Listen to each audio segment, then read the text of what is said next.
आज आपण चायनीज सेंटरवर मिळतं तसं गोबी मंचुरियन घरच्या घरी बनवणार आहोत. त्यासाठी लागणाऱ्या सगळ्या भाज्या आधी आपल्याला स्वच्छ धुवून आणि चिरून घ्यायच्यात. गोबी आपल्याला अशा पद्धतीने तुकडे करून घ्यायचे. यासोबतच बाकीच्या भाज्या देखील चिरून घ्यायच्या आहेत.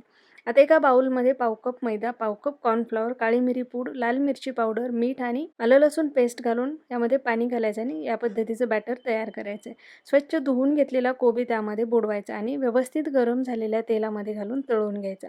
आता एका पॅनमध्ये थोड्या तेलामध्ये बारीक चिरलेलं आलं, लसूण, हिरवी मिरची यासोबतच बारीक चिरलेला कांदा आणि सिमला मिरची घालून फक्त 2 मिनिटं परतायचं मोठ्या फ्लेमवर. त्यामध्ये टोमॅटो केचप आणि सोया सॉस घालून मिक्स करायचे. पाणी घालायचं, थोडंसं मीठ घालायचं आणि एका बाउलमध्ये आपल्याला थोडंसं कॉर्नफ्लॉवर घेऊन त्यामध्ये पाणी घालायचं आणि स्लरी तयार करून घ्यायची. ती यामध्ये घालायची आणि याला व्यवस्थित शिजवून घ्यायचं. सगळ्यात शेवटी यामध्ये तळलेला फुलकोबी घालायचा, मिक्स करायचं. वरून बारीक चिरलेली कांद्याची पात आणि कोथिंबीर घालून गरमागरम सर्व्ह करायचं.